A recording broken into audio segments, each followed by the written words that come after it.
Boa noite, queridos amigos, queridos irmãos da nossa Casa Espírita, Associação Francisco de Assis, e também a todos os amigos que têm essa busca pelos conhecimentos da doutrina espírita, para mais esse momento especial que nós temos na quarta-feira de hoje. Encerrando o nosso mês de aniversário, a gente não poderia encerrar de melhor forma com essa pessoa tão querida dos nossos corações, que nos traz uma forma de colocar a doutrina de forma tão doce e tão profunda, como é a nossa querida Cris, que está aqui hoje com a gente. A Cristiane Lenzibeira, ela é mestre em psicologia escolar, é especialista em psicologia junguiana, coordenadora do grupo de estudos da série psicológica de Joana de Ângeles, da Sociedade Espírita Esperança em Amparo, São Paulo. A Cris também é palestrante e escritora. Dentre os vários livros que ela tem publicado, A Saga do Ciúme, que é uma parceria com o nosso querido Raul Teixeira, que ele é coautor, e A Dança entre os Opostos, que é um lançamento que já está aí disponível para todos nós, e diversos livros infantis também. Todos esses livros são escritos através, da editora Frater, que pode também essas compras podem ser feitas de forma online no site da editora. E é importante dizer que todos esses livros, a arrecadação, dessa verba, é revertida para a Casa Espírita Remanso Fraterno. E, além das obras todas, a Cris também tem um projeto muito bacana, que, para quem quiser conhecer, na página do Facebook dela, que se chama um programa chamado Falando com a Alma. E ela traz colocações belíssimas a respeito do ser humano, do encontro consigo mesmo. Então, vale a pena, esse convite é feito para todos aí que querem se aprofundar um pouquinho em si mesmo, com essa pessoa que fala tão bem a respeito do assunto. Então, para a gente começar o nosso tema de hoje, a Cris vai falar sobre os papéis familiares, o valor de cada espírito, um tema importantíssimo para todos nós que vivemos, nesse grande laboratório espiritual que é a família. E para iniciarmos, como sempre, vamos então fazer a nossa prece, pedindo ao mestre amigo das nossas almas que mais uma vez nos envolva em bênçãos de amor e de paz. Amado amigo Jesus, mais uma vez aqui estamos buscando os conhecimentos da doutrina para que possamos nos aperfeiçoar dia a dia e aproveitarmos a grande oportunidade que é viver. Então, amado amigo, sê conosco, envolve-nos, para que possamos melhor compreender esses conceitos. Envolve a nossa querida amiga, para que ela também traga, nas suas palavras, aqueles conhecimentos que todos nós precisamos para despertar como espíritos que somos.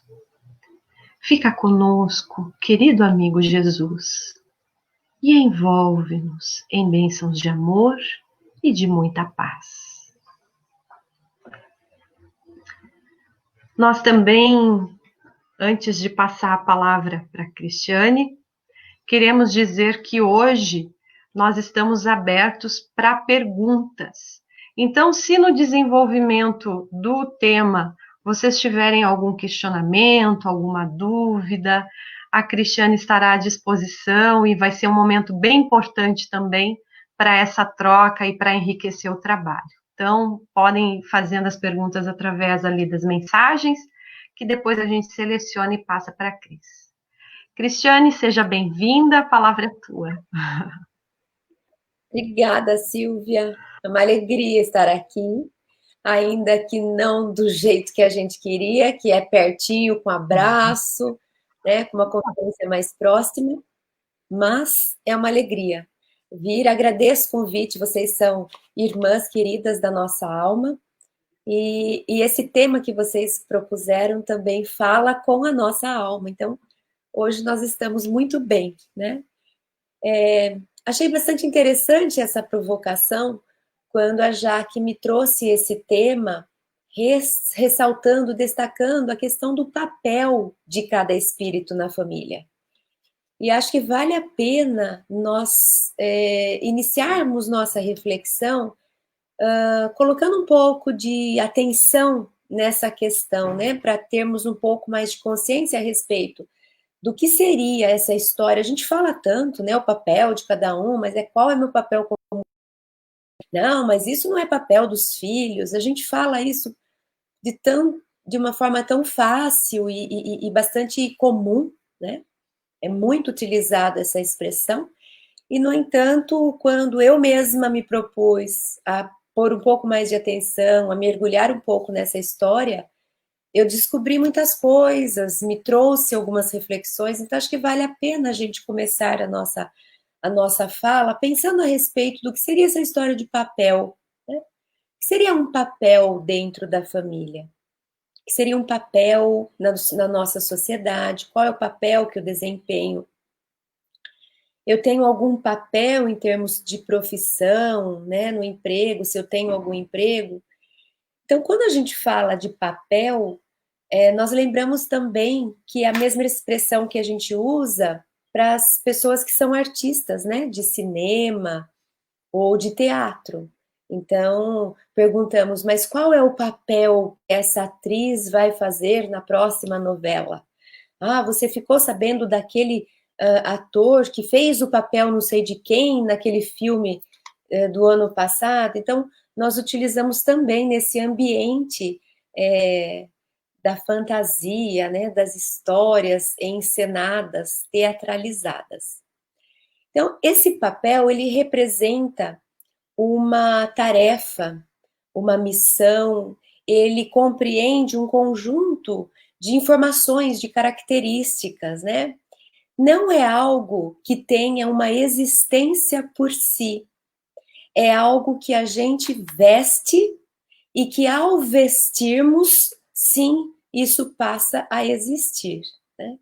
Então é como se pudéssemos falar da roupa que nós usamos. A roupa em si, ela é inanimada, mas uma vez que nós a vestimos, ela passa a ter vida através de nós. Aquilo que fazemos, aonde quer que estejamos, para onde formos, essa roupa ela vai estar presente, ela vai fazer parte, ela está no conjunto da nossa obra, mas ela precisa da nossa participação para que ela tenha sentido.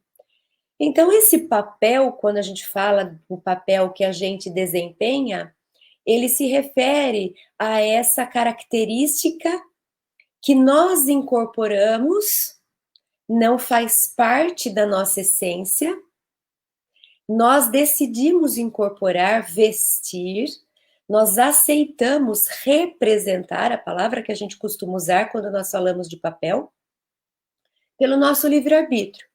Nós aceitamos, então, viver assumindo algum tipo de responsabilidade, desempenhando algum tipo de tarefa, que não tem a ver com a nossa essência, mas que também participa da nossa vida. Então, nós estamos falando na parte psicológica algo muito parecido com a função da persona na psicologia. A persona é justamente a máscara que nós vestimos, a máscara social. É a máscara que nós vestimos diante das necessidades, né, que a sociedade nos coloca.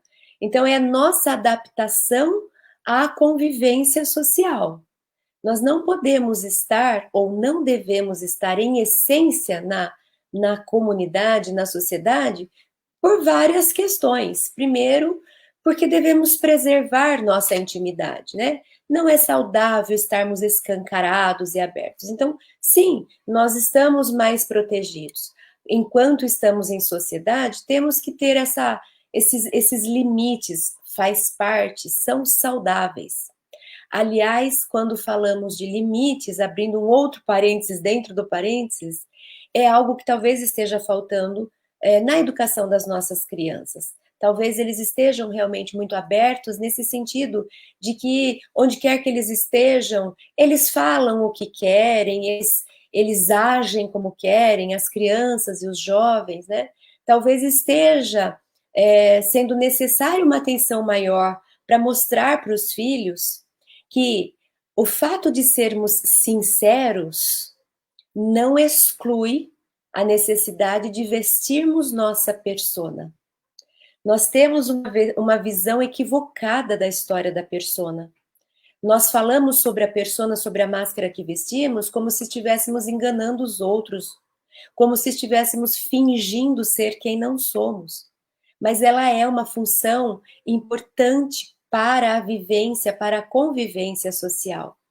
Então, vamos imaginar um exemplo muito simplista para ilustrar apenas o que eu estou trazendo.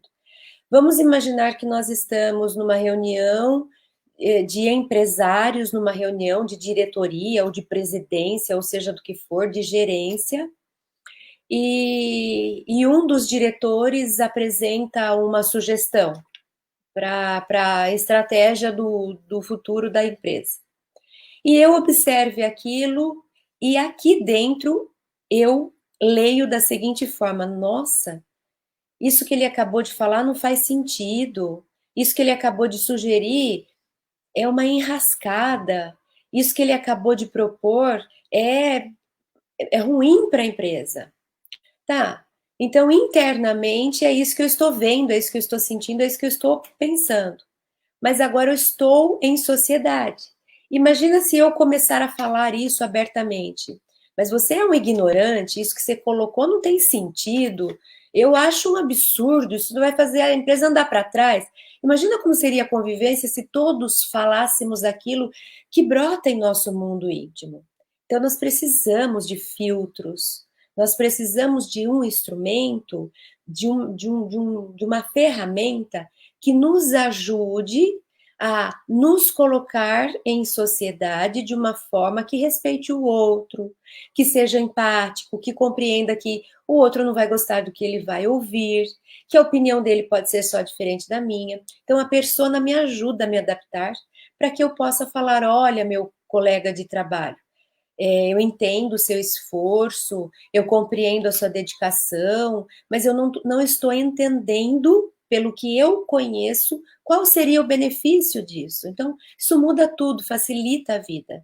E isso é eu representando um papel, por exemplo, de profissional dentro da empresa onde eu trabalho. Então, vestir papéis, nos apropriarmos de personas, porque podemos ter várias, né? Podemos ter a persona que é enquanto eu estou no meu trabalho, é uma persona. E o que seria essa persona, né? É um conjunto de características, como se eu me configurasse para prestar mais atenção aqui, para falar mais daquele jeito, para observar menos aquela situação, enfim. É como se eu me configurasse para o que cabe naquela situação. Então, se eu sou uma pessoa que gosta de falar palavrão, né? Infelizmente, um mau hábito. Se eu tenho esse hábito e eu quero ter esse hábito, ok, mas eu preciso aprender a me configurar para que, estando dentro de uma reunião de negócios, por exemplo, ou na minha igreja, onde quer que eu frequente uma religião, ou mesmo na rua, eu tenha discernimento para saber que isso pode ser ofensivo para outras pessoas, que isso pode ser mal compreendido. As pessoas não podem não entender que eu estou falando isso porque eu curto, né? De uma forma infeliz, mas eu curto.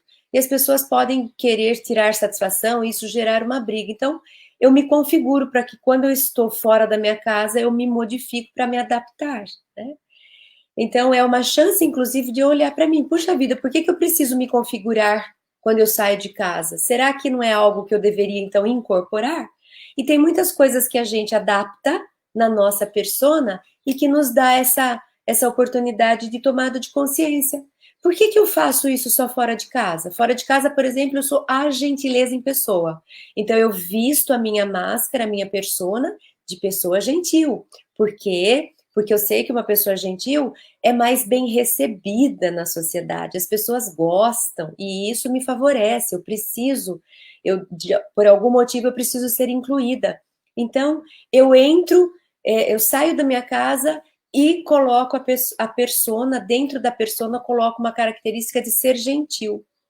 Então, fora de casa, eu falo bom dia, eu agradeço, eu ponho um sorriso no rosto, eu recebo com cordialidade. E a hora que eu entro em casa, eu tiro a máscara do gentil e em casa eu me torno um cavalo que dá coices em quem passar por perto. Então, eu posso aproveitar essa oportunidade e pensar comigo mesma. Puxa, eu inconscientemente percebi que ser gentil lá fora melhora a minha convivência. Por que será que eu não aproveito para incorporar esse traço que eu só trago na persona? Então, a persona pode me possibilitar revisitar a minha essência e internalizar alguns traços que eu adotei só em nível de máscara, de adaptação para a sociedade. Mas tem outras coisas que eu uso enquanto persona que não deveriam ser internalizadas. Então, ao conversar e refletir sobre as minhas personas, eu tenho uma chance de conhecer a mim mesma, de fazer a viagem do autoconhecimento, de escolher o que eu faço questão que exista na minha essência, o que eu só adoto porque eu sei que precisa acontecer lá fora, então eu admito que isso é necessário, mas internamente não. Por exemplo, vamos voltar para o ambiente de trabalho. Talvez no ambiente de trabalho não seja conveniente, porque vá contra os regimentos internos, é muito contato físico, abraço, aperto, beijo, carinho. Então, eu, quando entro para trabalhar, respeitando o regimento interno do lugar onde eu trabalho, eu me configuro para manter uma certa distância. Não vou sair abraçando, beijando, apertando, fazendo carinho, né, guti-guti nas pessoas que trabalham comigo.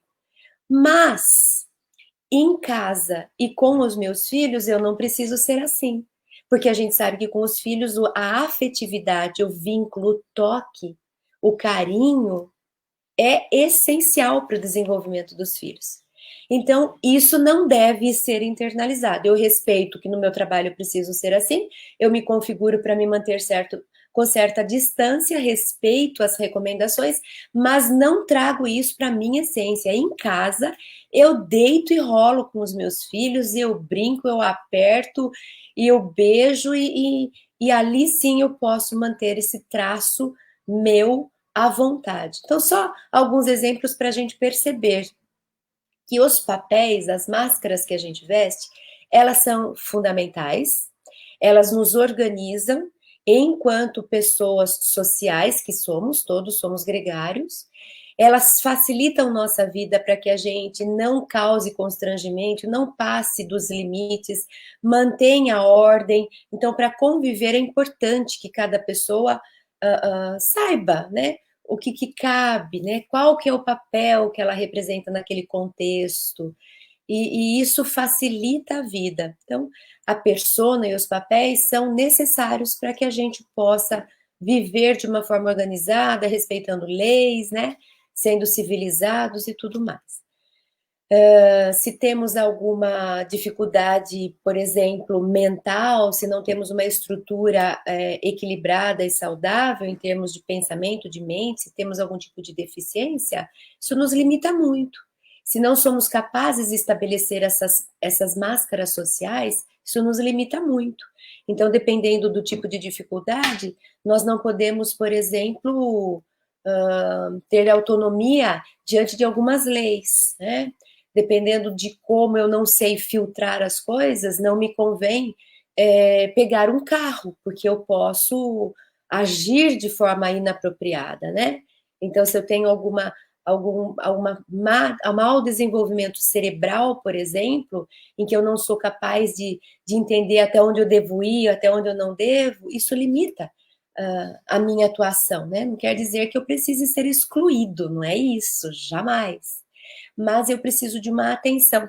Eu preciso que alguém faça, às vezes, daquilo que internamente eu não consigo fazer. Então, eu preciso desse apoio, dessa rede social para suprir aquilo que eu não tenho ainda condição nessa vida de fazer por mim mesma.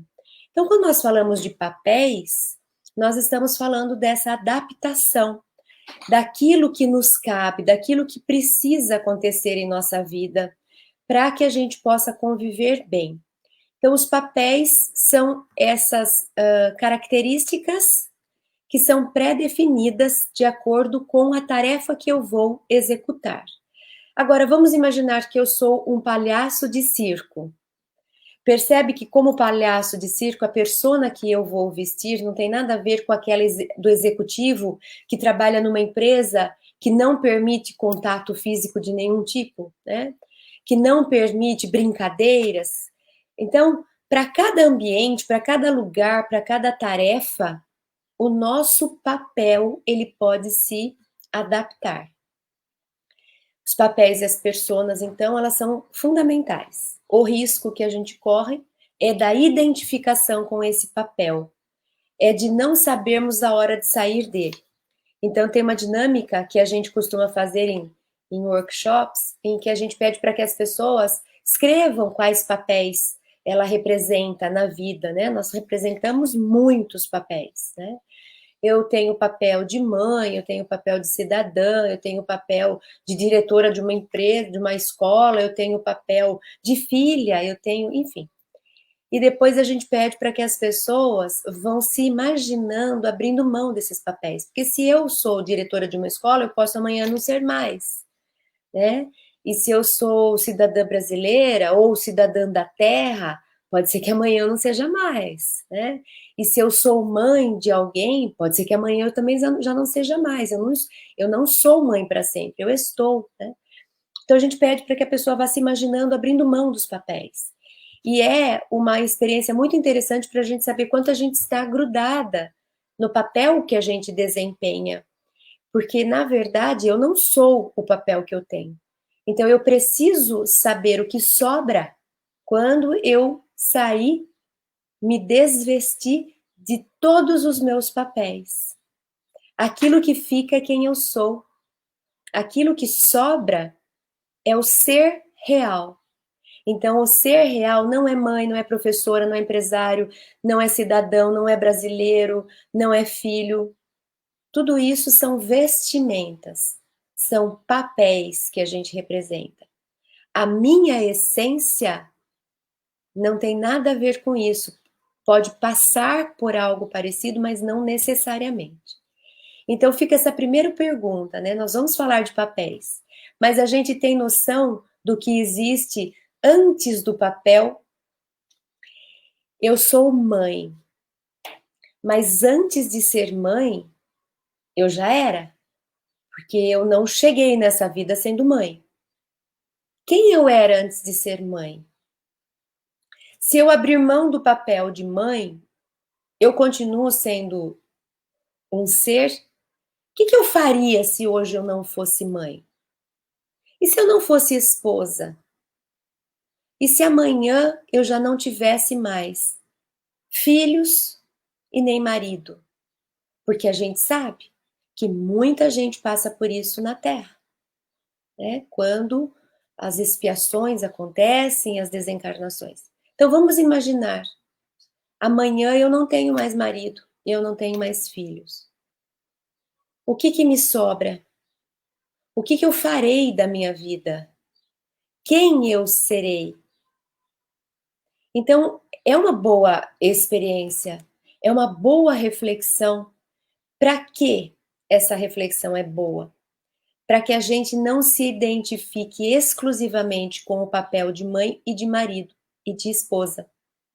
Por que eu não posso me identificar? Olha que coisa linda! A gente é tão lindo quando a gente fala, ai, eu vivo para ser mãe. Eu vivo para o meu marido. Eu, se não tiver meus filhos na minha vida, olha que coisa linda, que exemplo de amor, né? Será? Será? Então, quando eu grudo no papel de mãe ou de esposa, eu posso inconscientemente cair na armadilha de ter medo de perder esse papel, por medo do que sobra ou não sobra. Inconscientemente, eu acho que se eu não for mãe ou esposa, eu não vou ser nada, eu não vou ter mais função, não tenho mais utilidade, eu não tenho mais para que viver, a quem servir. Então, com medo inconscientemente de que esse dia chegue, nós inconscientemente vamos tentando segurar essas pessoas que justificam o nosso papel. Então eu passo a ter medo de perder o meu marido e passo a ter medo de perder os meus filhos. Então o que eu faço? Eu viro um grude do meu marido, daquelas insuportável, que fica vigiando, controlando, morrendo de medo. Ai, será que ele tem outra? E vigiando o celular e com medo, medo de ficar sem ele, porque é como se eu não existisse se eu não for esposa dele. Aí fica ciumenta, fica correndo atrás e vigia, quer dizer, eu não tenho vida. Eu fico orbitando ao redor do meu marido. Eu sou o meu papel, olha que triste, eu abri mão de ser quem eu sou. E se eu fizer isso com os meus filhos, eu não deixo crescer. Porque filho, quando cresce, internaliza a mãe. Não precisa mais da mãe fisicamente falando. Ele já é capaz de se proteger, de se cuidar, né, de cuidar das próprias coisas, de ser autônomo. E aí, inconscientemente, isso me aflige. Então, eu tenho um filho lá de 20 e poucos anos e que eu faço prato para ele. Ele chega tão cansado do trabalho para almoçar, que a hora que ele chega, eu já deixei tudo bonitinho, o prato já está feito, até o suquinho dele eu coloco. Olha que mãe fofa. Será que não existe por trás uma necessidade de prender esse filho, de manter ele infantilizado, para que ele não saia da minha casa e eu continuo tendo razão de viver? Veja que tudo isso é inconsciente. Eu sou mãe também, e de vez em quando eu levo o leite no quarto, porque domingo dá dó, porque, né? Então, assim, meia culpa. Não estou falando de ninguém. Talvez eu esteja falando aqui para mim mesma, né? Porque eu estou me vendo até. Mas eu estou trazendo essa provocação. Será que inconsciente? Eu estou fazendo isso como um gesto de amor, uma brincadeira? Deixa eu provocar o meu filho. Nossa, faz uma eternidade que eu não faço isso.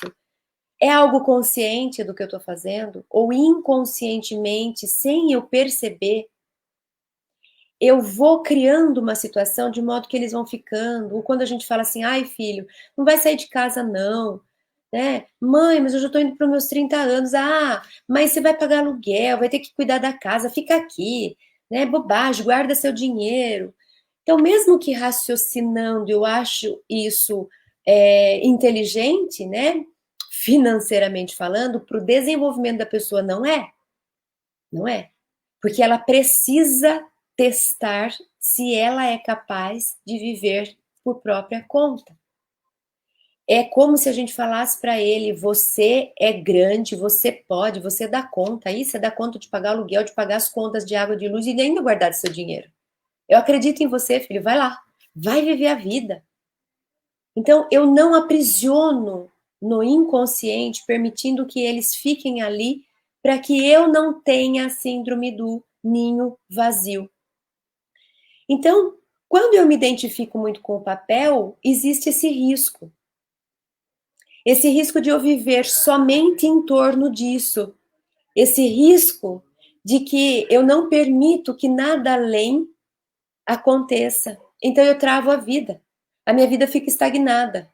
Daqui a pouco eu estou com 80 anos cuidando do meu filhinho de 60 em casa, fazendo o prato para ele e não deixando ele crescer, não deixando ele experimentar se ele é capaz, e ele vai ser, porque todos somos, né? Então, quando nós nos identificamos demais com o papel, existe esse risco da gente sair fora dele, porque papel de mãe tem começo, meio e fim, no sentido de dependência.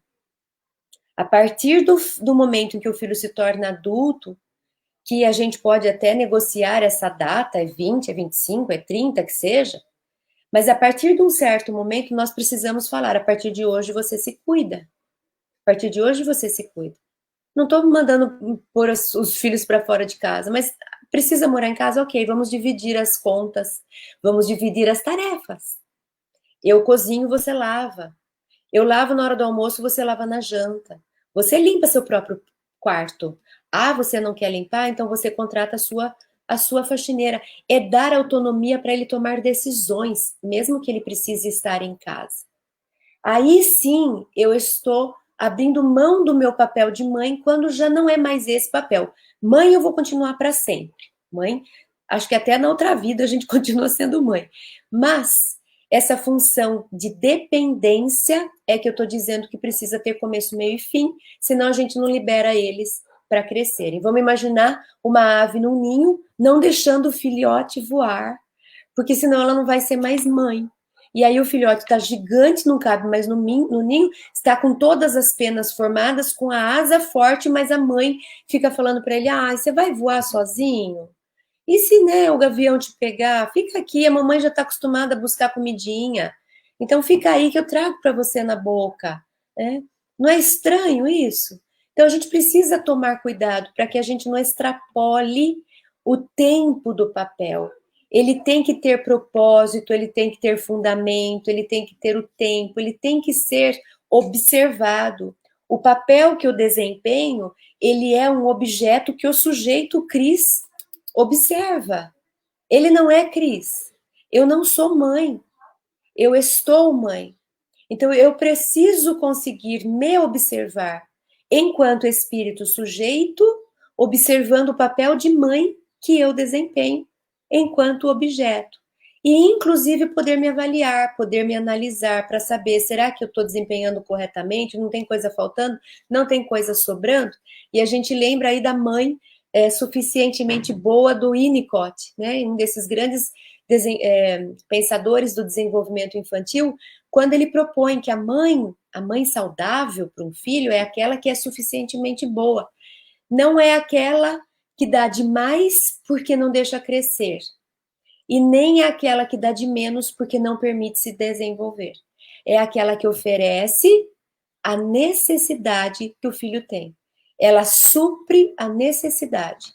Ela não fica ausente e a criança passa a ter deficiência e nem sobra, fazendo com que a criança não precise sair para conquistar nada, porque a necessidade dela já está mais do que suprida por algum tempo. Então, quando nós falamos de papel em casa, nós começamos pelo papel dos pais. Nós temos consciência de qual é o papel do pai?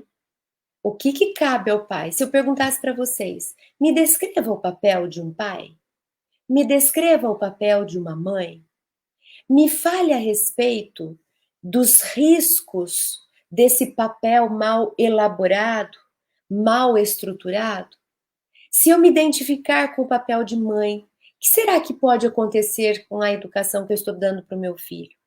E se eu não criar o papel e eu não tiver consciência do que é ser mãe? Porque quer ver uma coisa que também costuma acontecer? Quando a gente não veste o papel de mãe como se deve, sabe o que costuma entrar no lugar? O papel da amiguinha. E aí a gente vira amiga do filho.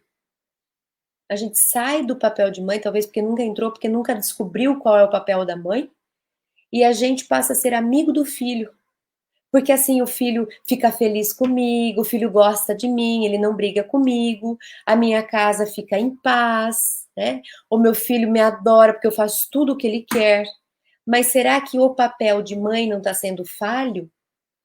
Será que a mãe cabe falar amém para tudo que o filho diz? Será que o papel de mãe não comporta um pouco de alguns embates com o filho? Será que não faz parte do papel de mãe, de vez em quando, escutar assim, você é uma bruxa? Eu não sei porque eu pedi para vir como seu filho. Será que dá para passar o papel de mãe, uma vida sendo mãe, sem ouvir isso? Se eu tiver consciência de que isso faz parte do papel de mãe, porque a gente nunca vai agradar sempre, né? Assim, a gente não vai conseguir agradar sempre, melhor falando. Então, ok, quando meu filho ficar bravo, porque eu não deixei ele na festa até às 5 da manhã com 14 anos de idade. Eu sei que ele vai brigar e bater a porta, mas eu sei que isso faz parte do papel de mãe, saber pôr limites, quando o filho ainda depende de mim. Mas se eu não sei o que é esse papel de mãe, eu posso me perder aí. E a gente tem visto hoje filhos dando ordem para os pais. E aí a gente pergunta, peraí, papel de quem é quem aí? Então, Joana de Ângeles escreve um livro que ela chama de Constelação Familiar, né? Não é a linha do Bert Helling, que ele fala sobre as constelações familiares, mas é algo que propõe esse olhar para as diferenças que existem no contexto familiar. Pai é pai, mãe é mãe, filho e filha são filhos e filhas. Olha que coisa óbvia. Nem tanto. Muitas vezes basta que a gente observe uma jornada de um dia de uma família para você já não saber mais quem é quem, como é que é. Porque às vezes até entre os pais a gente não percebe. Porque às vezes no papel de pai e mãe, ou seja, marido e mulher, caso seja o marido e mulher, nós não somos capazes de enxergar. E aí mistura tudo. Então, de repente, a gente vê a mãe sendo mãe, mas aqui embaixo tem o marido e os filhos, e ela está se relacionando com eles da mesma forma. Ela dá bronca em todo mundo, ela dá ordem para todo mundo, ela põe, né, daqui a pouco tá pondo o marido de castigo porque ele não fez aquilo que ele devia ter feito. E muitas vezes ao contrário também. A gente vê um pai cuidando dos filhos, mas dentre os filhos está lá a mãe.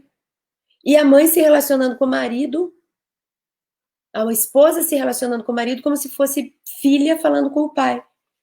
Ai, você dá dinheiro para mim porque eu queria tanto comprar aquilo. Ai, você pode me ir comigo em tal lugar? Uma certa dependência, como se não tivesse percebido que é adulta, né? Que pode.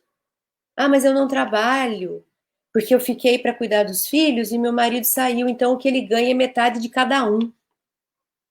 Que isso se chama contrato, né? De parceiros. Eu fico para cuidar, você sai para suprir, ok? Do mesmo jeito que ele não chega em casa, eu falo assim: você não é pai dos meus filhos, porque você não ficou em casa para cuidar deles.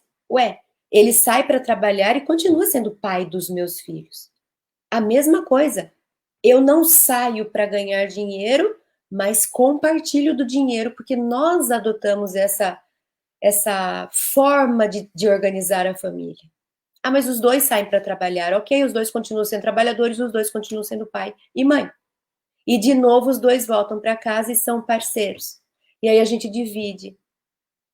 Quem que fica com a louça, quem vai fazer comida, quem que cuida da limpeza, quem que vai tirar o lixo da casa, quem vai fazer a tarefa com os filhos, e a gente divide. Será que nós temos esse discernimento de qual é o meu papel? Será que nós não estamos envolvidos por vozes, né, culturais? A mulher, a gente sabe, tem estatísticas, né? O IBGE está aí para mostrar para a gente. A mulher sai para trabalhar e ela volta para casa e ela assume a casa. Mas isso é o comum de acontecer, né? Já não tem mais sido, isso a gente está vendo que está mudando, e a própria estatística está mostrando que isso está sendo mais compartilhado. Estou trazendo como exemplo para mostrar o quanto é difícil a gente estabelecer o papel de cada um dentro da nossa casa, né? O que cabe a um pai, a uma mãe? Qual é o papel do filho? Qual é o papel do filho de 5 anos, de 10 anos, de 15 anos, de 25 anos? Esses papéis vão se modificando. O papel de um filho dentro do lar com 5 anos é bem diferente de 25 anos. Nós vamos nos adaptando? Nós sabemos essas diferenças? Nós estamos olhando para isso? Então, como é que nós fazemos para organizar isso?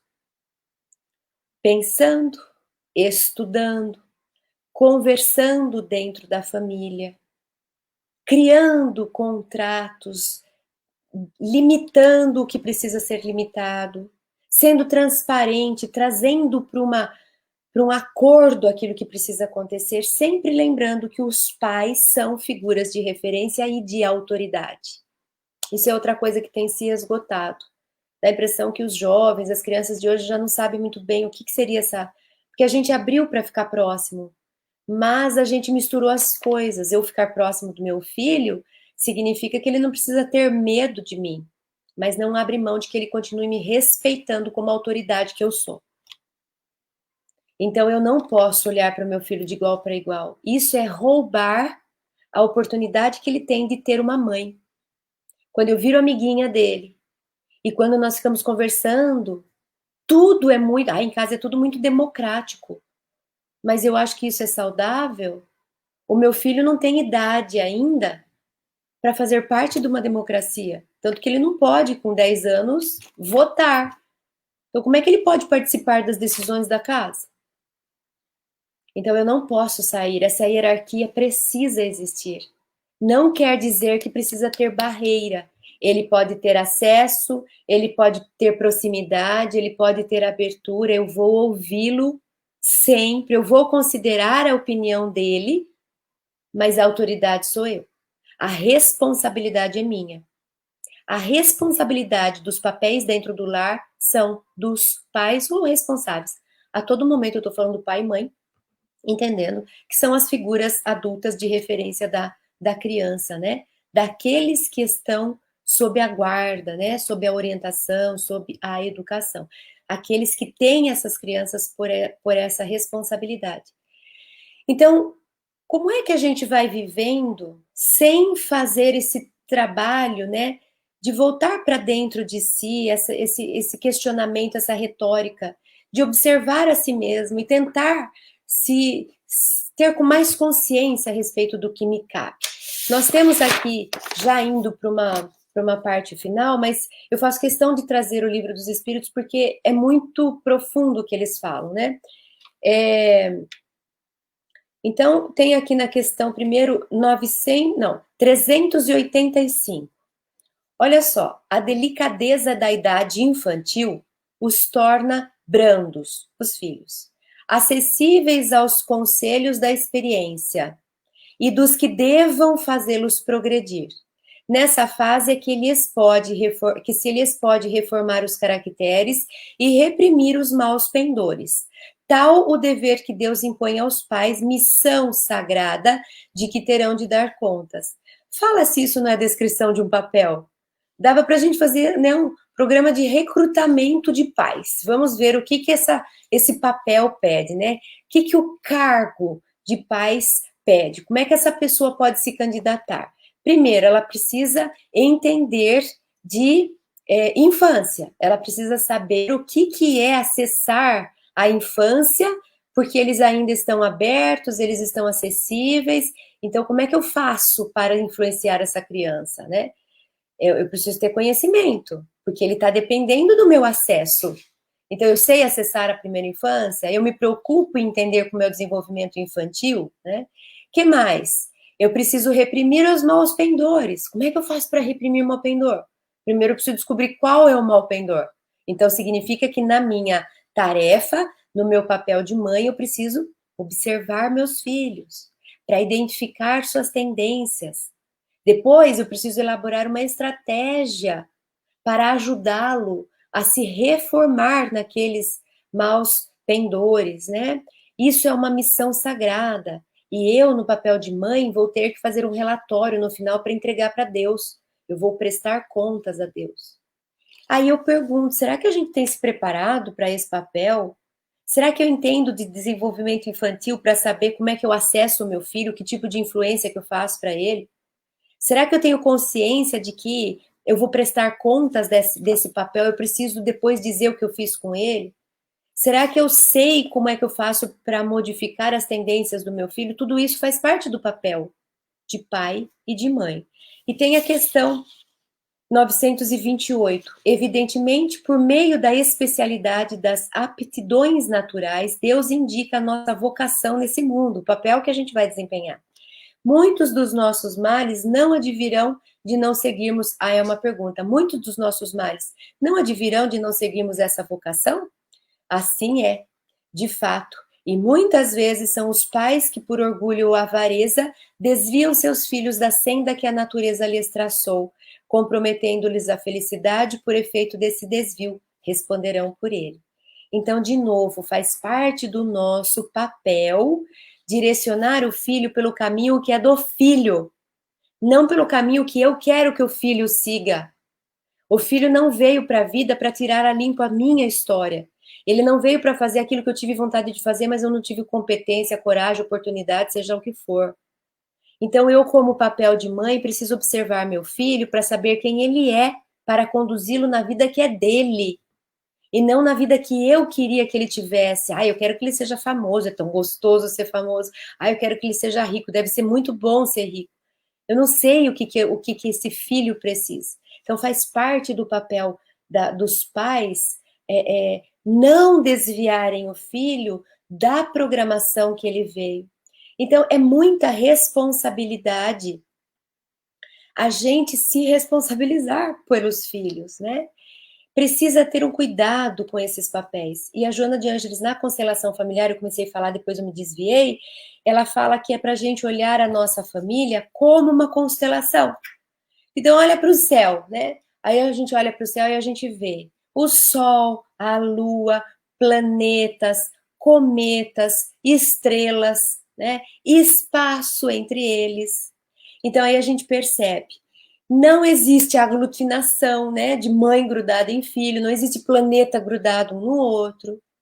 Existem órbitas de vários tipos. Eu faço a órbita por mim, quer dizer, eu olho para mim, mas eu faço órbita também em torno de outros planetas, em torno da figura maior que é o Sol. Então, ela faz uma analogia linda, convidando a gente para pensar e para se inspirar, porque ali no céu existem muitas dicas simbólicas. Existe esse espaço entre todos, existe órbitas, né? Eu comigo mesma, eu com o outro. Existem características diferentes, cada estrela é de um tamanho, de uma cor, com uma propriedade. E existe, sabe o que é mais importante de tudo? Existe uma harmonia em tudo isso. Tudo funciona separado e, ao mesmo tempo, tudo está de acordo com algo que é em conjunto. Então, respeito às partes, respeito aquilo que é separado, cada um é um, cada espírito é um espírito, quem é você, quem sou eu, quem é meu filho. Eu respeito a individualidade, eu respeito a separação, eu respeito o momento de cada um, eu respeito as características de cada um, mas eu também faço questão de que essa família funcione como um organismo único, ou seja, tem harmonia entre as nossas relações. Então, não é pouca coisa a gente cuidar de uma família. Não dá para ir tocando para ver onde é que isso vai dar. Exige atenção da nossa parte, para que a gente tenha exata noção, talvez eu forcei um pouco, que a gente tenha um pouco de consciência a respeito de que papel me cabe, que papel não me cabe. Eu, nessa situação, devo me colocar como esposa, como mãe, devo me colocar como filha da minha geração anterior? Será que eu não estou misturando as gerações? Eu consigo limitar ou as gerações anteriores estão presentes de uma forma que desorganiza? Então, será que eu tenho consciência? Isso precisa atenção, discernimento, estudo, interesse, procura. É muita leitura, é muita meditação, é muito aconselhamento, para que a gente desempenhe o nosso papel que nos cabe, para que a gente não misture papéis, para que a gente não se ausente de papéis e para que a gente não grude nos papéis, extrapolando aquilo que nos cabe. Então, peço perdão porque acabei falando um pouco demais, mas estou aqui agora à disposição da Silvia para a gente poder conversar um pouquinho a respeito das perguntas que eu vi que foram bastante. Ah, tu já viu, né? O pessoal participou bastante aqui. A gente também ficou bem feliz. Ah, vou começar com uma que surgiu aqui nos bastidores, tá? Manda bala. No texto ali. Cris, e se acontece do filho já ter idade, vamos dizer ali, 25 anos, tá? Já tem idade para sair, mas ele não quer. Como é que é a postura dos pais, assim? Tu terias alguma dica de como proceder para que isso se desenvolva de uma forma saudável também, né? Boa pergunta, Silvia. Então, a gente pode pensar assim: o sair ou não sair, né, não é isso, porque também não adianta pôr o filho para fora se ele não tiver ainda condição, competência, né? Não acho que o foco não é sair ou não sair. O foco é o desenvolvimento interno. Então, a gente pode pensar assim, independente da idade que esse filho tem, 20, 25, 30, seja o que for. O 20 a gente ainda pode trazer ainda mais para, né? Porque tem algumas coisas que 21 é a idade legal. Vamos pegar o exemplo que vocês colocaram, 25 anos, o que eu faço? Né? Já se formou, já está trabalhando, mas está aqui, não quer sair, né? Como é que a gente pode fazer? Então, o sair é menos importante. O importante é a gente pensar nesse indivíduo se ele já está equipado para ser adulto. E o que é ser adulto? E aí vale uma reflexão. Como é que a gente definiria o que é adulto? O que é ser adulto para você? Como é que você se considera adulto? Por que você se considera adulto? Porque eu sou capaz, né, de ser responsável por mim, porque financeiramente falando eu já dou conta de me manter, eu já consigo ser autossuficiente, porque eu já tenho responsabilidade, eu não preciso que ninguém saia correndo atrás de mim no meio da noite para me socorrer porque eu bebi até cair, né? Eu já não tenho mais os comportamentos que eram aqueles comportamentos que requeriam orientação, né, do adolescente. Então, o que eu quero dizer com isso? Na vida prática, é assim, eu já tenho minhas planilhas financeiras, eu já pago minhas contas, eu já sou capaz, eu colaboro com a casa.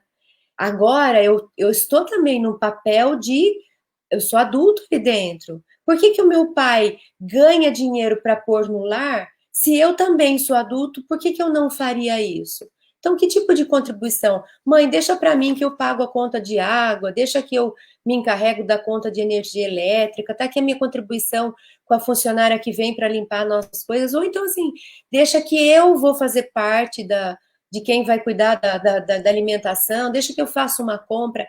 Ele precisa se responsabilizar. Precisa ter diferença de quando ele tinha 15 anos. A pergunta é essa. Quando ele tinha 15 anos, ele não respondia financeiramente por nada, ele precisava de orientação, porque se você deixasse ele não, ele extrapolava as noitadas, ele não se responsabilizava por si, ele com 15 anos precisava que eu perguntasse para ele se as notas da escola estavam ok, né? Agora ele tem 25, eu preciso continuar fazendo isso? Então, é mais uma questão de postura, de atitude, de ser agora responsável. Acho que a palavra principal não é saiu de casa ou não saiu de casa. Ele é responsável. Você olha para o seu filho e você vê uma pessoa responsável. Ele tem um olhar para fora do próprio umbigo. Ele é capaz de considerar o contexto onde ele vive. Ele saiu do egocentrismo e foi em direção a, a, a essa, a essa responsabilidade, né, ao enxergar o outro. Ele saiu da heteronomia para a autonomia. Eu consigo enxergar isso no meu filho, independente se ele mora comigo ou não. Então, é muito mais uma questão de atitude interna do que definir se faz isso ou se faz aquilo, né? Isso é uma questão muito pessoal, muito familiar. Mas acho que o ponto principal é essa questão do quanto ele consegue se responsabilizar por si mesmo, em ter boas relações, em se cuidar, em se proteger, em se manter, né? Acho que é mais por essas características. Perfeito, Cris. A Pauline, vamos ver se a gente consegue aqui a pergunta dela. Neste contexto, papel, persona versus caráter, há semelhança? Ou qual a diferença dentro deste contexto? A família pode moldar o caráter dos filhos, por exemplo? Interessante, né, Cris? Gostei da provocação da Pauline. Quando a gente fala de caráter, algumas linhas da psicologia, elas não gostam muito dessa palavra, né? Elas se debatem porque realmente é um pouco difícil de definir o que seria caráter. O caráter, às vezes, ele dá essa impressão de uma coisa estática, do tipo, eu sou assim, esse é o meu caráter, né? E a gente sabe que o ser humano ele está em constante transformação, desenvolvimento, então em termos de moralidade. Vou imaginar que a gente está falando de caráter nesse sentido da minha educação moral, das minhas características morais, né? Da minha ética, né? Dos meus valores morais. Então, a pessoa moral que eu era 10 anos atrás, 20 anos atrás, é diferente da pessoa moral que eu sou. Então, por isso que às vezes é difícil a gente falar de caráter, porque quando você fala, ah, meu filho tem um caráter X, dá a impressão que ele vai ser assim para sempre. Né? Então, a gente fala mais em traços de personalidade, né? Porque esses traços, eles vêm, eles saem, eu desenvolvo um, eu esvazio o outro. Então, é bastante flexível. Isso é ser humano. A gente se muda, a gente se transforma, a gente adota hábito, a gente abre mão de hábito, né? Mas, sim, a gente chega aqui com um conjunto de traços de personalidade ou de caráter, se a gente quiser usar essa palavra, e é isso que os espíritos falam, para que os pais observem esses traços, que têm mais a ver com moralidade. Então, quando a gente fala caráter ou traços de personalidade, né, a gente está olhando um pouco mais para esse lado. Quando a gente fala de papel, a gente está falando de tarefa, daquilo que me cabe fazer. Qual que é papel de mãe? Papel de mãe vamos falar de uma criança de 8 anos de idade. Qual é o papel da mãe? O papel da mãe é olhar a tarefa, o papel da mãe é olhar a agenda, o papel da mãe é olhar se está cuidando bem do quarto, como é que está organizando as coisas. Papel de mãe é dizer para ele o que ele fez que não é adequado, é chamar ele para entender porque aquilo não é adequado. Então, papel tem a ver com as minhas tarefas, aquilo que me cabe fazer. E quando a gente fala de personalidade ou de caráter, nós estamos falando de características do ser. Então, vamos trazer isso para a prática. Vamos inventar um exemplo. Eu tenho um filho que ele me parece trazer traços de personalidade agressivas. Né? Então, eu diria que é um caráter, se a gente quiser usar essa palavra, mais agressivo. Tá, isso ele faz parte dele. Eu percebo que ele chegou aqui nessa reencarnação com isso. Tá, então isso faz parte da personalidade dele, ok. O que é o meu papel? O meu papel é observar quando isso se expressa e trabalhar no fenômeno, no efeito, na atitude. Então eu digo para ele assim, olha, eu vi que quando você ficou nervoso porque você não estava conseguindo fazer a tarefa, você rasgou o caderno. Mas olha, vamos olhar para o caderno, né? Alguém fez esse caderno foi produzido, alguém fez com carinho. A mamãe comprou esse caderno porque sabia que você ia gostar, porque a capa é do seu super-herói. Eu fiz com tanto carinho. Então, aí eu sei que você ficou nervoso, eu sei que você ficou bravo, eu também fico às vezes, né? Mas você acabou estragando algo, você acabou prejudicando algo. Será que não tem outro jeito de você expressar essa raiva, mas sem causar prejuízo? E se ao invés de rasgar o caderno, você socar o travesseiro, por exemplo? Né? Você alivia, mas você não prejudica nada, você não prejudica ninguém. Então, vamos lá. Traço de caráter ou de personalidade, o papel da mãe observando as tendências que essa criança chega, a mãe atuando no seu papel de educar, lembra lá, reprimir as más tendências, desenvolver os valores que a criança precisa desenvolver, e aí ela atua nesse papel, fazendo com que o filho possa elaborar o seu traço de caráter ou de personalidade que ele chegou. Então, cabe ao papel de mãe observar a tendência que aí a gente pode falar de caráter e poder transformar aquilo que precisa ser transformado. Será que eu respondi a Pauline? De minha parte, acho que respondeu. Vamos ver depois se a Pauline coloca algum comentário aí.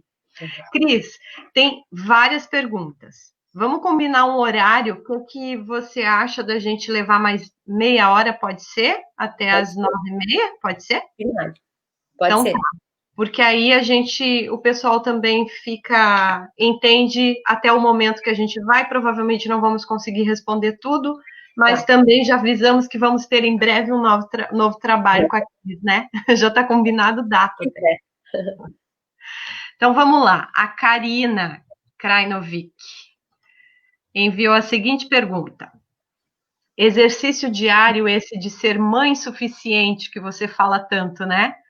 Levo para a minha vida esse sentimento da nossa amada Cris. Porém, como lidar com a culpa que surge quando atendemos aos nossos anseios? Culpa por abrir mão de nosso papel naquele momento que olhamos para nós mesmos enquanto ser. Karina, obrigada, saudade de vocês. Obrigada pela pergunta. Então vamos lá, nós estamos falando de papéis. Quando nós falamos de papéis, veja que nós estamos falando no plural. Então, se nós temos o papel de mãe, ele não é exclusivo na nossa vida, né? Assumimos o papel de mãe, mas continuamos sendo filhas, continuamos sendo cidadãs, continuamos sendo profissionais. E o que é bonito da vida, Karina, é que ela nos coloca justamente diante desses desafios, porque é como se tivéssemos que lidar com vários pratos, e o exercício de dar equilíbrio para esses pratos, para que nenhum caia, é que faz com que a gente cresça. Então, eu entendo que a gente traz essa culpa. Parece que mãe, a gente fala dessa história de suficientemente boa, mas acho que nenhuma mãe se sente suficientemente boa. Nem que a gente só fizesse isso na vida, a gente acharia que seria suficiente. A gente estaria extrapolando essa história de suficiente boa, exageradamente além, e a gente ficaria com a sensação de que a gente não fez tudo, de que precisa alguma coisa a mais.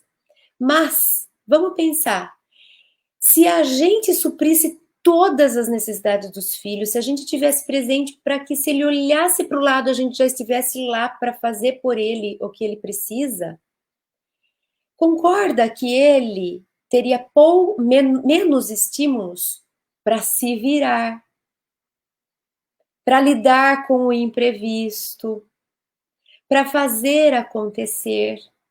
Então, por isso que eu digo que isso é bonito na vida. Porque a vida faz a gente se meter em enrascadas.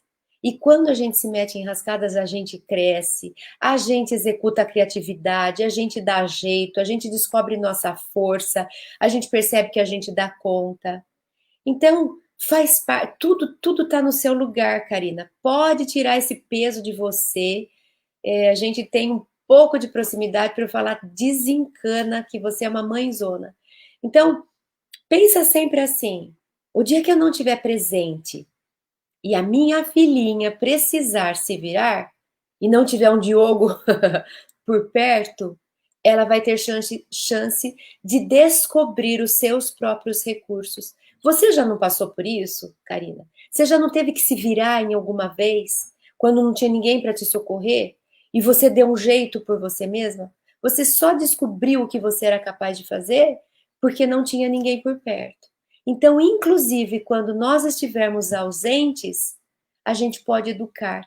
Então, educar, estar presente, ser suficientemente boa, não tem a ver com quantidade. A gente sempre fala isso, né? Não tem cartilha, o que eu devo fazer, quantas vezes eu devo estar com o filho ou não estar com o filho. Eu preciso estar conectada. Eu preciso ter interesse interno e verdadeiro. Porque quantas vezes a gente fica próxima do filho o tempo todo, mas a gente não está nem prestando atenção nele. A gente corre para cá, corre para lá, né? E eu lembro quando eu era pequenininha, família de 5, né? E eu gêmea também, então meu irmão. E era um mundaréu de gente. Eu me lembro de eu pequenininha lá olhando para aquele monte de gente passando, e gente passa para cá e gente passa para lá, né? Então, fui muito querida, minha família maravilhosa, amo de paixão, anjos na minha vida. Mas, certamente, alguns momentos eu preferia estar sozinha ali, tipo, mãe, olha só para mim, né? Esquece esse monte de filho que tem aqui. No entanto, isso me fez amar família grande, adorar conviver, me despertou traços.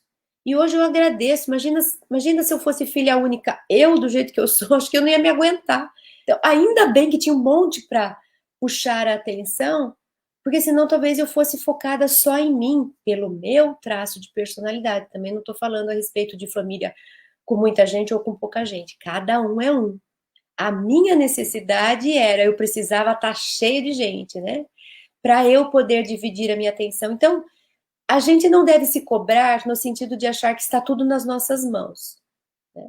Então, se Deus achasse que você precisasse ficar grudada na sua filha, talvez ele pudesse fazer você ganhar na loteria, né? Aí você podia ficar em casa, curtindo a filhota, sem fazer mais nada na vida. Então, vamos participar mais, né? Tem Deus na jogada, tem as necessidades da sua filha, tem as suas necessidades. Então, o exercício não está em acertar, não está em chegar, bater a meta, né? Em cumprir o seu resultado, tá aqui, né? Ganhei medalha, não. Está em não desistir, continuar, ficar atenta para saber qual é o melhor dentro das minhas possibilidades, né? Então, é não abrir mão de nada, é tentar conciliar tudo, mas com bom senso. Então, se de repente, minha filha, eu estou sentindo que ela está precisando, eu posso considerar, de repente eu me afasto um pouco, depois eu volto, ou eu reconsidero, saio daqui para entrar ali. É muito pessoal e é muito sensível, né? Não tem uma resposta. Só precisa que a gente observe, que a gente participe, que a gente esteja atenta, mas o exercício de conciliar faz com que todo mundo cresça. Então, nada de culpa, o que pede é essa atenção nossa, é a nossa presença observando e consultando a própria consciência, né? Ai, Cristo, é um bálsamo para os corações de mães. Inclusive o meu. Vai dando um alíviozinho te escutar. A Pauline, só para te dizer que ela gostou muito da resposta, disse que foi muito esclarecedor. A Obrigada. gente tem aqui também, deixa eu buscar, a Nídia colocou uma questão a respeito de avós que cuidam dos netos, se tornam pai e mãe dos netos, né? Como eles criam, como filhos ou como netos? Achei interessante também. Também achei. Obrigada, Nídia, porque eu queria ter tido a oportunidade de falar dos avós. É uma das coisas que a gente precisa olhar nos dias de hoje, porque de fato talvez a gente esteja invertendo papéis, mas não porque a gente precisa que os avós saiam, pelo contrário. Inclusive, é um dos outros pontos que muitos educadores, principalmente aqueles que se voltam para o lado do desenvolvimento psicológico, têm apontado a ausência de avós na vida dos netos. Isso tem sido um problema na nossa sociedade, porque com a vida moderna, a gente se distanciou. A vida é tão corrida no dia a dia que a gente fecha a nossa agenda e corre, corre, corre, e de vez em quando faz uma visita social para os avós. E a gente sabe que a presença dos avós na vida, ela traz um contexto de passado, de história. Lembra da Alice? Quem não sabe de onde vem, tanto faz, qualquer caminho serve. Ela pergunta lá pro gato, para onde vão esses caminhos? E o gato lá em cima da árvore fala, para onde você quer ir? Não sei. Bom, para quem não sabe para onde quer ir, qualquer caminho serve. Então, ela não sabia para onde ela queria ir, porque ela não sabia de onde ela estava, ela não conhecia aquele lugar. Então, avós na nossa vida, eles nos dão o contexto histórico da nossa origem. Então, vamos lá. Quando eu nasço num país e me crio num país, eu não tendo a amar esse país, eu não valorizo a minha pátria, eu não respeito as cores da minha bandeira, eu não falo para as pessoas quando eu viajo para o exterior e digo assim, eu sou brasileira, né? A gente deveria, o brasileiro falha nisso, talvez porque a gente fique distante da nossa história, porque a gente fica aprendendo história de todo mundo e deixa para aprender da nossa história lá no terceiro ano do ensino médio, né? Talvez a gente devesse dedicar mais tempo para analisar a nossa história, para valorizar a nossa origem, para ouvir dos avós da dificuldade que era, de como é que ele que caminho ele trilhou para chegar onde ele trilhou, né? Como é que ele conheceu o antepassado, o seu cônjuge. Isso é muito importante. Então, a presença dos avós é enriquecedora. Só não pode ter a confusão. Então, eu sou avó, estou cuidando de você na condição de avó, mas na condição de avó, sou autoridade. E como autoridade, eu falo sim, eu falo não, eu é que estou aqui para representar o que pode, o que não pode. Então, os avós continuam sendo autoridades, né? E só precisa ter um alinhamento com os pais, do mesmo jeito que a gente fala pai e mãe. Muitas vezes o pai fala sim, a mãe fala não. Já prejudicou aí, a criança já está com alguma lacuna aí. A criança que é esperta, né, que costuma ser esperta, ainda vai usar isso. Ela vai aprendendo a saber o que ela pede para um, o que ela pede para outro, porque ela sabe o que esse deixa e o que aquele não deixa. Então, isso não é saudável. A mesma coisa, entrou a figura dos avós, precisa ter unidade de pensamento nesse mundo de autoridade. Então, vamos imaginar que tem pai, mãe, vô e vó, né? Vivendo muito próximos. Os pais saem para trabalhar, a criança fica com os avós em casa, né? Olha que legal. O que precisa acontecer? Precisa ter uma unidade nisso. O que esse fala e tá, né, pensa, faz, eles estão compartilhando, todos estão alinhados, os 4 são autoridades e pronto. A hora que tem esse é esse que fala, a hora que tá com esse é esse que fala, a hora que tá com esse, e tá ok. E a criança ter bom discernimento no sentido de entender, né? Pai, pais e avós. E pronto. Então, só tem benefício quando a gente organiza os papéis de cada um, a proximidade dos avós. Maravilha, se a gente, ao invés de pôr numa escolinha, pudesse deixar com os avós, né? Mas precisa ter esse cuidado de qual é o papel dos avós, qual é o papel dos pais, o que precisa acontecer, o que não pode acontecer. Precisa ter esse cuidado desse alinhamento, que não pode ficar essa história como com pai e mãe. A avó deixa, a mãe chega em casa e briga com a avó porque a avó deixou, e aí não podia ter deixado, e a criança fica perdida nisso, né? Então precisa ter esse cuidado, essa atenção para ter uma unidade nesse nível hierárquico. Sempre o equilíbrio, né, Cris? Equilíbrio. E falando em equilíbrio, o Diogo, esposo da Karina, também tem uma perguntinha. Qual é o caminho para conseguir o equilíbrio entre permissividade, autoridade e autoritarismo? Muito bom. Essa família aí é participativa. Muito boas perguntas.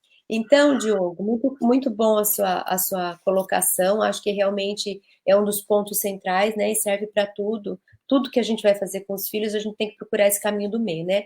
Nem de mais e nem de menos. Passou no sentido para mais, já virou problema. A gente lembra de Aristóteles que fala que as virtudes, elas são a exata medida entre 2 vícios, né? Elas têm essa equidistância, né? Então, para cada virtude, que é o equilíbrio, o caminho do meio, esse bom senso, nós temos, afastando de um lado, a gente chega num vício, afastando para o outro lado, a gente chega no outro vício. O vício da escassez, o vício do excesso e a virtude do equilíbrio bom, do caminho do meio, do aquilo que fica no bom senso, né? Esse é equilíbrio. O equilíbrio é exatamente isso, né? E você trouxe isso. Existe aqui uma figura de autoridade, existe na escassez a pessoa que não dá ordem, que não põe regra, que não estabelece limites, que deixa aberto, abre as cercas e fala, vai ser feliz e se vire. É um prejuízo gigantesco. Crianças que têm esse perfil de figuras de referência na sua vida vão ser aquelas pessoas que no futuro vão ter problemas em ficar, por exemplo, em empregos, em ficar em relacionamentos, porque eles não treinaram a opinião adversa. Eles foram atendidos em tudo, eles fizeram o que eles queriam, do jeito que eles queriam, na hora que eles queriam. E aí, o que acontece? Aí acontece que aonde quer que eles vão, eles querem essa liberdade total. Então, como é que você fica num relacionamento se você tem que fazer concessão, se você tem que fazer negociação? Eu nunca fiz, eu fiz o que eu queria.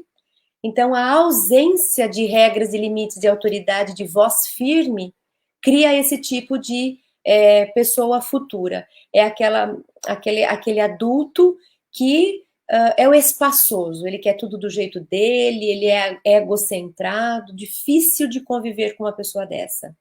E difícil dele formar equipe, difícil dele se dar bem nesse sentido. E aquela pessoa que exagera na autoridade, saindo, extrapolando e caindo no autoritarismo, ele vai criar filhos que, quando se tornarem adultos, tendem a ser inseguros, tímidos no sentido negativo, medrosos, então eles não vão se expor, eles não vão ocupar altos cargos de hierárquicos, porque eles têm medo de falar, porque a regra era fica quieto, não pode, né? Então eles vão criando essa tendência de serem inseguros, instáveis, com baixa autoestima. Então, os dois lados a gente vai se arrepender quando a gente ver o resultado. De um lado a gente vai falar assim, meu Deus, o meu filho não sabe o lugar dele. Olha, ele é espaçoso. Olha o que ele faz, ele não para em lugar nenhum, ele só quer as coisas do jeito dele, virou reizinho. De um outro lado, a gente vai falar assim, puxa vida, meu filho, ele é tão talentoso, mas ele não consegue falar, ele morre em medo de tudo, ele não enfrenta nada. Então, a medida boa é essa medida da autoridade. A autoridade é aquela que coloca a regra, o limite na medida certa. Então, eu vou dar uma dica que serviu para mim, talvez sirva para vocês, para você, Diogo e Karina. Então, guarda com vocês que tem 3 instâncias quando a gente vai colocar, né, na relação com o filho, quando a gente vai falar e vai dar algum tipo de ordem ou vai propor alguma coisa. Tem 3 instâncias. Tem ordem, tem tradição e tem capricho. Isso nos ajuda a saber se eu falo sim ou não, deixo ou não deixo. Então, assim, ordem. Ordem é aquilo que precisa acontecer e incontestável. Você vai escovar os dentes. Não tem isso. Isso é. O que é ordem na vida dos filhos? É a lei na vida do adulto. A gente questiona a lei. Ah, eu acho que hoje não estou com vontade de passar de parar no sinal vermelho, no semáforo vermelho. Né? Hoje eu não quero. Hoje eu vou passar, eu não estou com vontade de frear, eu vou embora. Não. Então, aquilo que é lei na vida do adulto, ela foi aprendida como ordem enquanto ele era criança em casa. Então, precisa ter muito claro na nossa mente, de adultos, de pais, o que é ordem na nossa casa. Né? É ordem tomar banho às 5h05? Não, porque precisa tomar banho às 5h05. A não ser que tenha um bom motivo, tipo, às 5 horas tem energia elétrica, às 5h05 não tem. Enfim, sei lá. Quero dizer o seguinte, eu preciso ter consciência do que é ordem, porque às vezes eu estou dando ordem que não precisa ser ordem, eu estou gastando cartucho. O que precisa ser ordem em casa? Precisa ser bem definido, ela precisa conhecer, ela precisa saber, a criança precisa saber, o filho precisa saber, não, isso é ordem na minha casa, eu não discuto, precisa ser bem claro. Ordem não se discute a 100%, é que nem lei, vai fazer e ponto. Né? Vai estudar, ordem é estudar, vai estudar. A gente pode negociar o quê? Que horas que eu vou estudar, quantas horas eu vou estudar, vai depender das notas, mas estudar é ordem, né? Então, ordem, tradição. O que seria tradição? Tradição é o hábito cultural da família. Então, nós temos tradição de almoçar com os nossos pais, os nossos avós, todo domingo. Isso é uma tradição, né?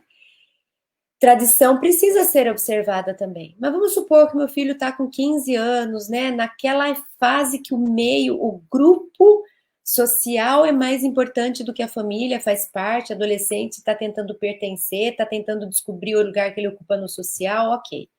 E aí todo domingo tem que ir almoçar na casa da avó.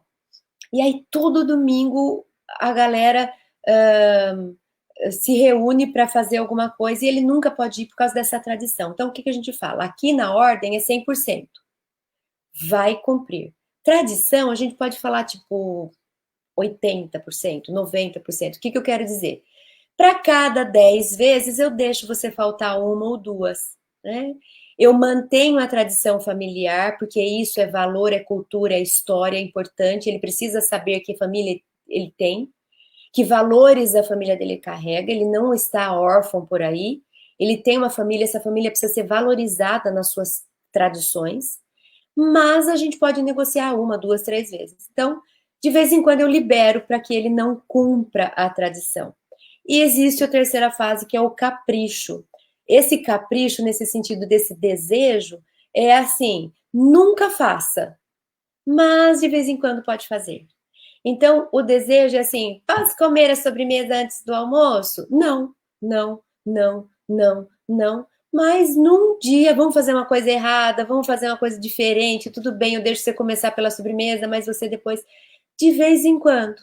Então, aqui 100%, aqui quase sempre vai cumprir e aqui quase nunca vai cumprir. Né? Então fica aí uma dica para a gente se balizar. Quando minha filha está pedindo alguma coisa, eu faço, não faço. Então vamos pensar, né? Aquilo que ela está me pedindo é um capricho? Então, na maioria das vezes, não faça, porque isso aí vira mimo. É bom ela saber que a gente não tem tudo o que quer na hora que quer. E a gente está fazendo muito as vontades dos filhos e eles não estão conseguindo ser resilientes diante das frustrações de escutar um não, né? Quando é uma coisa que é tradicional fazer, né? Mas a gente pode negociar, a gente tem uma certa flexibilidade. Tem coisa que é ordem, só que eu internamente preciso ter bem definido o que é para cada situação. Anotando tudo. Livrinho de ser mãe. Ó, as vovós agradeceram também, tá? Belezinha das vovós.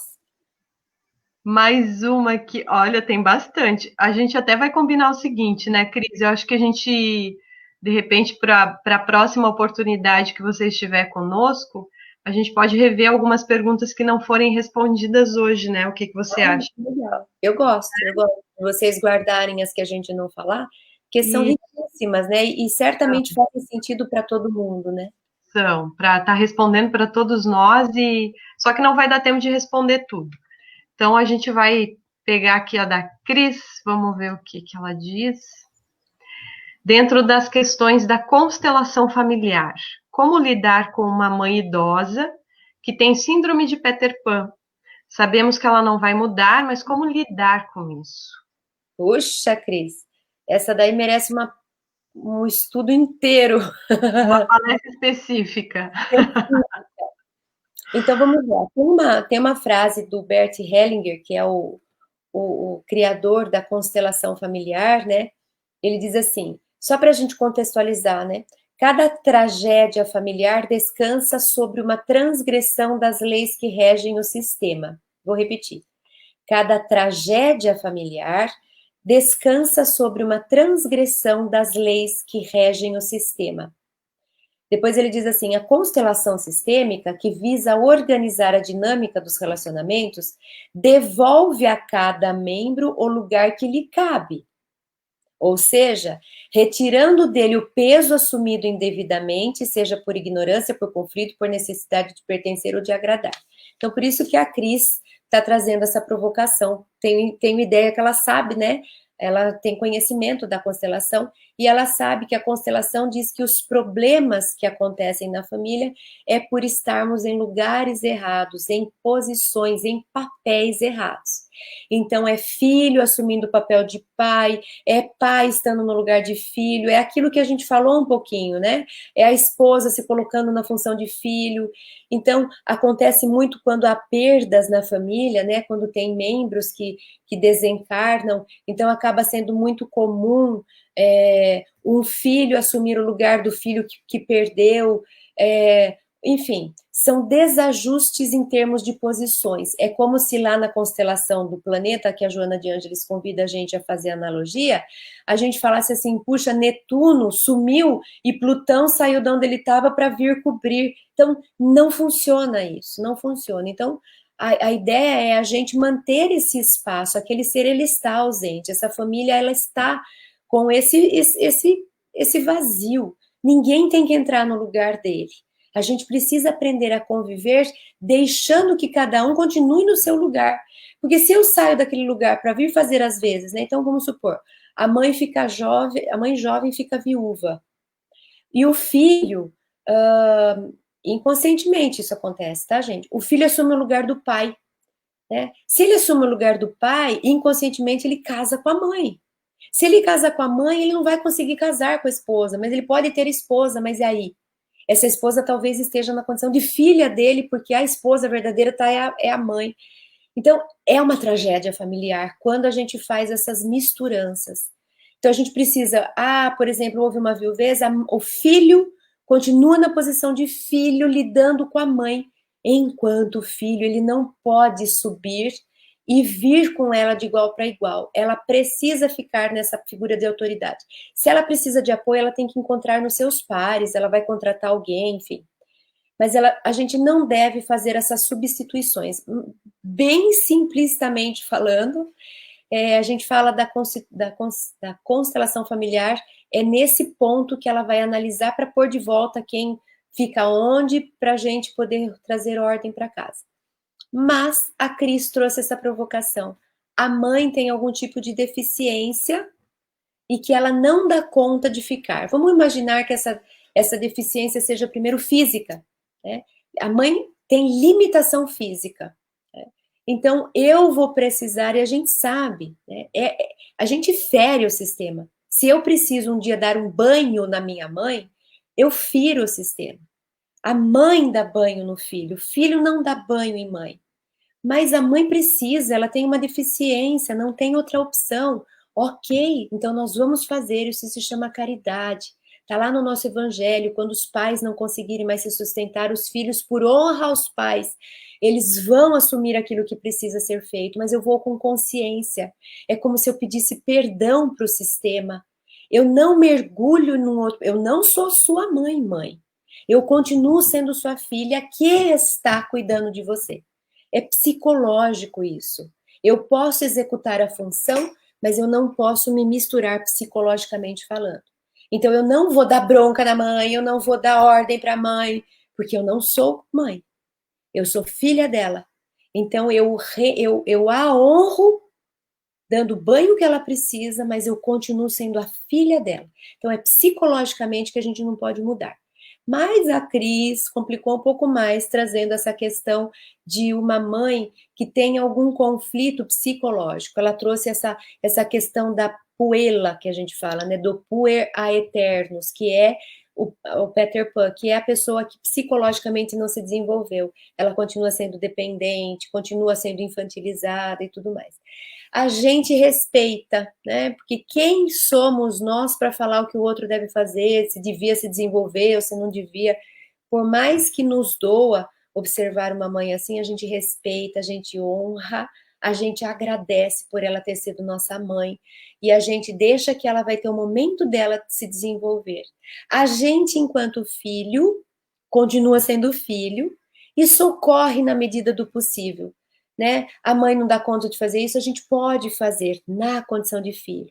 Então, psicologicamente a gente vai e fala, olha, eu estou fazendo isso para você, mas eu continuo sendo sua filha. Eu não vou assumir responsabilidade psicologicamente falando, ainda que me caiba praticamente falando a responsabilidade. Não sei se fica confuso. Tem diferença, Cris Portela, tem diferença. Eu posso fazer uma ação e, psicologicamente falando, estar num papel, e eu posso fazer a mesma ação e, psicologicamente, estar num outro papel. Então, eu pago a conta da minha mãe, eu paguei a conta do cartão de crédito da minha mãe.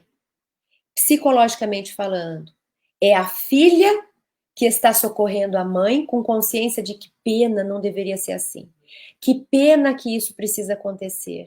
Que pena que minha mãe não conseguiu desenvolver, amadurecer. Mas ela é minha mãe e eu sou filha. Então eu paguei a conta com consciência de que é uma filha que paga a conta da mãe e que ninguém é perfeito, ela tem esse problema, que pena, mas eu respeito.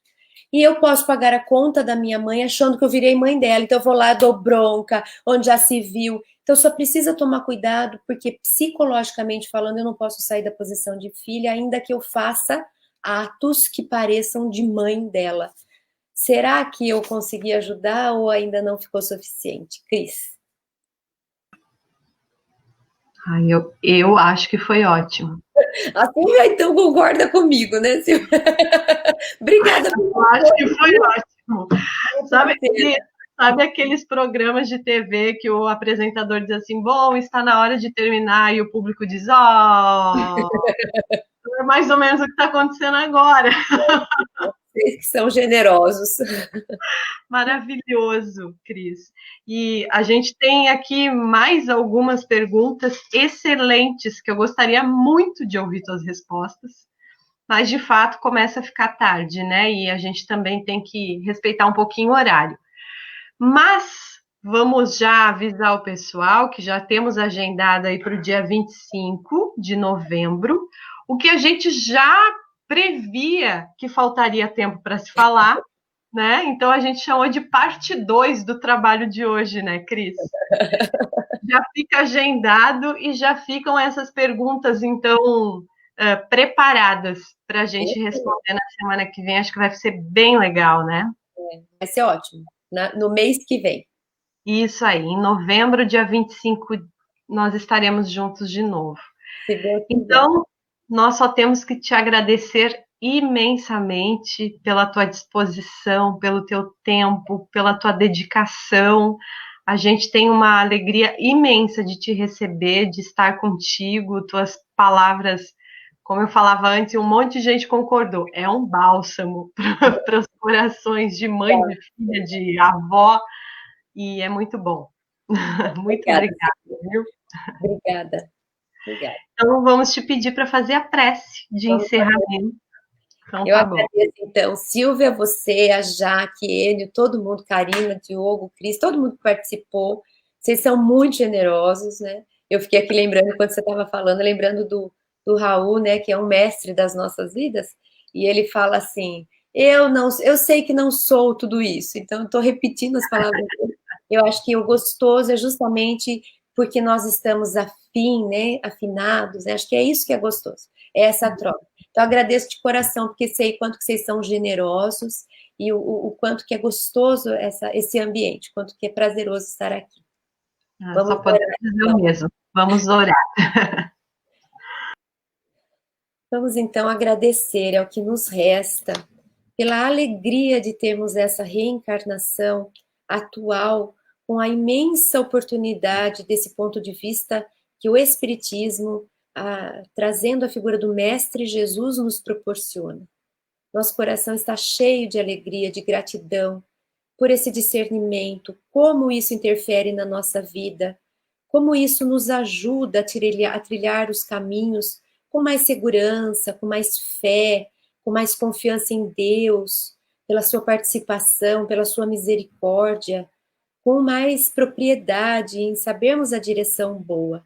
Então, só temos a agradecer aos bons espíritos, a Deus, a Jesus, por todos os recursos que temos, tanto os materiais que nos permitem segurança, conforto, lazer, prazer, mas também pelos recursos espirituais, de conhecimento, de informação, de moralidade, pela presença amorosa dos nossos amigos benfeitores espirituais. Agradecemos pela família, pelos amigos queridos e também pedimos em nossas orações pela nossa humanidade. Que o Senhor venha e cubra nossos irmãos, a todos nós, com esse manto que conforta, que ilumina, que aconchega, que acolhe, mas que o Senhor venha também e desperte as consciências, trazendo vontade de progredir, de crescer, de amadurecer. E que o Senhor venha, por fim, e toque os corações, despertando em nós o amor, a fraternidade, a solidariedade e todas as nobres virtudes. Obrigada, benfeitores, obrigada, Deus, obrigada, Jesus. Que a sua paz, o seu amor possa nos envolver a todos hoje e sempre. E abençoe as famílias, cuide das famílias, cuide dos lares, fortaleça essa célula que é base para a nossa sociedade. Que nossas orações possam se direcionar a essa instituição tão importante que se chama família. Que assim seja.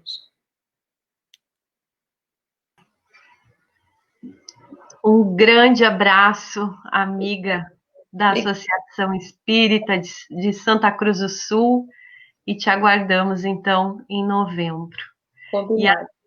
E a todo mundo que esteve aqui conosco até esse horário, um grande abraço e nos encontramos na próxima semana.